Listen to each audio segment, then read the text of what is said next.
கேரளத்தை பத்தி நான் சொல்லும் போது ஒரு சின்ன டிஸ்க்ளைமர் சொல்லிடுறேன். இப்ப தமிழ்நாட்டில் இருக்கக்கூடிய விதேசங்களுக்கு போற மாதிரி அத்தனை சுலபம் கிடையாது. கஷ்டம் சொல்லல, கொஞ்சம் கம்ஃபர்ட் லெவல் குறையும். ஏன் சொல்றேன் கேளுங்க.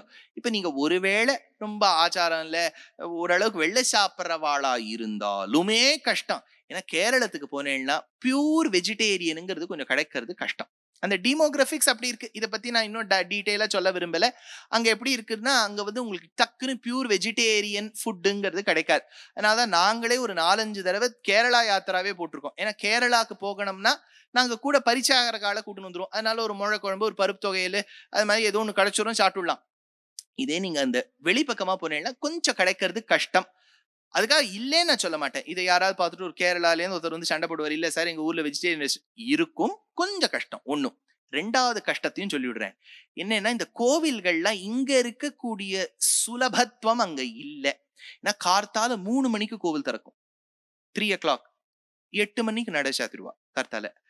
அதனால நாங்க யாத்திரா எல்லாம் போகும்போது 2 மணிக்கு எல்லாரும் எழுந்து அவளை வண்டியில ஏற வச்சுட்டு 3 மணிக்கு போறதுக்குள்ளேயே எல்லா வழக்கம் ஏத்தி வச்சிருப்பா. இந்த ஒரு கோவில். அப்புறம் அந்த கோவில போனோட பசும்பொன் நீர்மை பாலின் நீர்மை எல்லாம் சொல்லக்கூடாது, நிசப்தமா இருக்கணும் அந்த கோவில்ல. நமக்கு ஏதோ ஸ்லோகம் சொல்லியே பழக்கமா, ஓ அப்படின்னு அவ இப்படி இப்படி சொல்லுவா. வாயை இப்படி கம்முன்னு வச்சுருக்கணும், நிசப்தமா இருக்கணும்.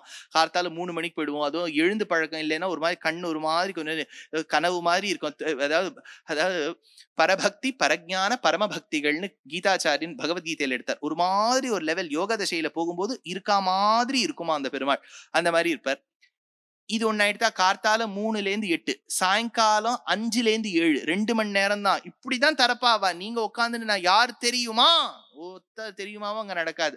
முதல்ல லாங்குவேஜ் ப்ராப்ளம் கொஞ்சம் வந்துடும். பக்கத்திலேயே இருந்தாலும் என்ன பேசினாலும் அவளுக்கு புரியாது. நீங்க சொல்றது, நீங்க செந்தமிழில் நான் யார் என்று தெரியுமா, போய்க்கோ விடைபோ அப்படின்றவா. அவ்வளவுதான். நீ யாரா இருந்தா என்ன, அது விட்டுருவா. 3வது கஷ்டம் சொல்றேன். என்னன்னா, நீங்க இந்த கோவிலுக்கெல்லாம் போயிட்டு இப்போ கர்ப்பகிரகம்ங்கிறது ஒரு 25 அடி தள்ளி இருக்கும். உள்ள இருப்பார் பெருமாள். பெருமாள் இப்ப பக்தவத்சல பெருமாள் திருக்கண்ணமங்கையில 13 அடி இருந்தாரே, இவர் 3 அடி இருப்பார். 25 அடி தள்ளி இருப்பார். உள்ள ஒரு 25 வழக்கு ஏத்தி வச்சிருப்பா. களபம் களபாபிஷேகம் கழிஞ்சோம், அதுல களபம் போட்டு வச்சிருப்பா. அதனால அதுக்கு முன்னாடி நம்பூதிரி சுவாமி வேற உட்கார்ந்துருவார். இப்போ உங்களுக்கு மட்டும் பெருமாள் தெரிஞ்சாருன்னு வச்சுங்க, அது பெரிய சௌபாகியம் தான். அதனால இப்ப எப்படி இருப்பார் பெருமாள் அப்படின்னா ஒண்ணுமே இல்லை. இப்ப குருவாயூர் போறேள் இல்லையா, குருவாயூரப்பன் தெரியுமோ, அவருக்கே ஒரு அச்சு போட்டுருங்க, ஒரு 10 அச்சு போட்டுருங்க.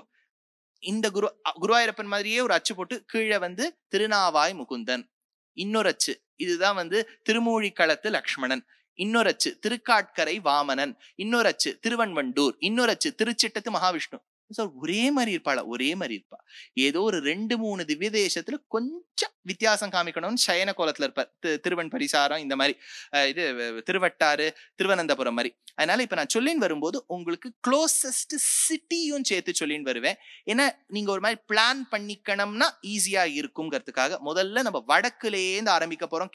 கேரளாவை கொஞ்சம் கூர்ந்து கேளுங்க. நான் இவ்வளவு கன்ஸ்ட்ரெயின்ஸ் சொல்லியிருக்கேன். ஏன்னா கேரளா திவ்ய தேசங்கள் போகணும்னா கொஞ்சம் கஷ்டம்.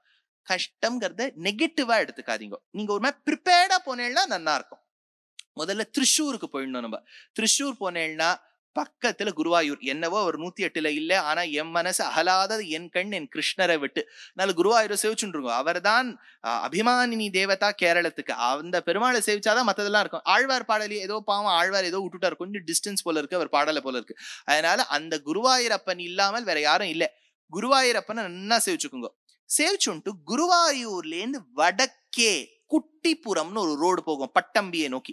அந்த இடத்துக்கு போற இடத்துல திருநாவாயா, அவ சொல்லும் போது திருநாவாய், ஆழ்வார் திருநாவாய்ன்னு எடுத்திருக்கார், அவ திருநாவாயா. அப்புறம் திருங்கிற வார்த்தை மருவி அவ திரு அப்படின்னு மாத்திருவா. கேரளத்துல பார்த்தேன்னா திருக்கார்கரை, அப்புறம் திருப்பூணித்துறை, திருப்பிரயார், திருப்பறையார், திருக்கார்கரை அப்படின்னு சொல்ல மாட்டேன். திருங்கிறது திரு ஆயிடும். அதனால நீங்க மேப்ல சர்ச் பண்ணும்போது கூட TRI தான் சர்ச் பண்ணணும். THIRU அப்படின்னு போட்டீங்கன்னா தமிழ்நாட்டுக்கு வந்துருவேன், கேரளத்துல இருக்க முடியாது. அதனால திருநாவாயா, பெருமாளுக்கு பேர் நாவாய் முகுந்தன் அப்படின்னு பேர். இந்த ஒரு திவ்ய தேசத்துல மட்டும்தான் கேரளத்துல மகாலட்சுமிக்கு தனி சந்நிதி. வேற எந்த திவ்ய தேசத்திலையும் தனி சந்நிதி தனிக்கோவில் நாச்சியார் கிடையாது. நாவாய் முகுந்தன் நாராயணன் தாயார் மகாலட்சுமி, பக்கத்திலேயே அங்க ரிவர் இருக்கும். பாரத புழை, புழைனா நதி, அதுக்கு ஒரு பேர் பாரத புழை, பம்ப புழை, பம்பான்னு ஒரு பேர் இருக்கும், பாரத புழை. இங்க கஜேந்திரனும் தாயாரும் ஒன்றாக சேவித்த இடம். சரித்திரம் சுருக்கமா சொல்லிவிடுறேன். என்னன்னா, நவயோகிகள் இந்த பெருமாளை தியானம் பண்ணிட்டு இருக்கா. ஒரு யோகி பெருமாளை பிரதிஷ்டை பண்ணுவார், கதவை சாத்திட்டு போயிடுவார். அடுத்த யோகி பிரதிஷ்டை பண்ணுவார், வருவார். இப்ப அடுத்த யோகி பிரதிஷ்டை பண்ணும்போது முதல் யோகி பிரதிஷ்டை பண்ண பெருமாள் இருக்க மாட்டார், அடுத்த யோகி பிரதிஷ்டை பண்ணிடுவார். இப்படியே காணாமல் போக 9வது யோகி பிரதிஷ்டை பண்ணி நடைய சாத்தி கொஞ்ச நாளைக்கு திறந்துட்டார். அப்பதான் பார்த்தா பெருமாள் பூமிக்குள்ள போயிட்டு இருக்கார். அப்படியே இருந்துரு பெருமாளேன்னு சொன்ன உடனே பூமிக்கு போற கோலத்துல நாவாய் முகுந்தன் சேவை சாதிப்பர். ஆச்சரியமான பெருமாள். நவ யோகிகள் தவம் செய்து பகவான் வந்ததால் நவயோகி வாய் திருநாவாய் அப்படின்னு பேர் வந்தது. இன்னொரு அர்த்தம், இந்த க்ஷேத்திரத்தை என்ன சொல்றானா, கஜேந்திரன் நித்தியப்படி புஷ்பத்தை பறிப்பாராம், அதே சமயத்துல தாயாரும் பறிப்பாளாம். 2 பேருக்கும் போட்டி, யார் இந்த புஷ்பத்தை சமர்ப்பிப்பது என்று. அப்புறம் பெருமாள் 2 பேருக்கும் பஞ்சாயத்து பண்ணி வச்சார். மகாலட்சுமி, நம்ம குழந்தை தானே அந்த யானை, அதுக்கெல்லாம் போய் நீ தாமரை புஷ்பத்துல, தாமரைன்னு ஒண்ணு கேரளத்துல வந்திருக்கே, அதுவே பெரிய விஷயம் அவர் சொன்னார். அதனால நாவு, அதனால இந்த மகாலட்சுமிக்கு அனுகிரகம், மகாலட்சுமியும் பெருமாளும் சேர்ந்து கஜேந்திரனுக்கு அனுகிரகம் பண்ணா. சரி, இன்னொன்னு சொல்றேன். நாவுனா படகுன்னு அர்த்தம். ஏன் தெரியுமோ, தமிழ்லயே குஹப்பெருமானை இன்ட்ரோடியூஸ் பண்ணும்போது கம்பர் சொல்றாரு, கணக்கு கங்கையிரு கடையுடையான் கணக்கிறந்த நாவாயான் உங்கள் குல நாதற்கு உயிர் துணைவன் உயர்த்தோளான் வெங்கரையின் ஏறு அணையான் விற்பிடித்த வேலையினான் கற்கானா திண்மையான் கரைக்கானா காதலான் குஹன் என்னும் பெயருடையான். கம்பர் பாடல். அப்போ கணக்கிறந்த நாவாயான், நாவுனா படகு. துர்கா சூக்தத்துல வருதே, ஜாத வேதசே சுனவாம சோமமராயிதோ நிதஹாதி வேதஹ சனஹா பரிஷததி துர்காணி விஸ்வா நாவேவ சிந்தும் துரிதாத்ய அக்னிஹி. நாவேவ சிந்தும், அந்த இடத்துல துர்கா சுக்தத்துல பிரார்த்தனை பண்ணும்போது, ஒரு பெரிய சமுத்திரம் என்று இருந்து விட்டால் ஒரு புறம் பூமியிலிருந்து மறுபுறம் செல்ல எப்படி ஒரு படகு இருக்குமோ, பரமாத்மாவே ஜாதவேதசே நான் உன்னிடத்தில் பிரார்த்திக்கின்றேன், எப்படியாவது படகை வைத்து கொண்டு என்னை கொண்டு சேர். அப்ப படகுங்கிறது கரை சேர்க்கும். You can ferry on a boat. It is sure that you will be safe when you travel on a boat. பெருமாளும் இந்த சம்சாரத்திலிருந்து லீலா விபூதியிலிருந்து நித்திய விபூதிக்கு கொண்டு சேர்ப்பர். அவரே ஒரு படகு. ஜீவாத்மாவுக்கு படகாய் இருக்கக்கூடிய பகவான், நாவாய் இருக்கக்கூடிய பகவான் திருநாவாய் அப்படிங்கிற க்ஷேத்திரத்துல இருக்கார். ஆழ்வார் எடுக்கிறார், நாளேல் அறியேன் எனக்கு உளன் நானும் மீளா அடிமைப்பணி செய்ய புகுந்தேன் நீள் ஆர் மலர்ச்சோலைகள் சூழ் திருநாவாய் வாழே தடங்கள் மடப்பின்னை மணாளா அப்படின்னு ஆழ்வாருடைய பாசுரம்.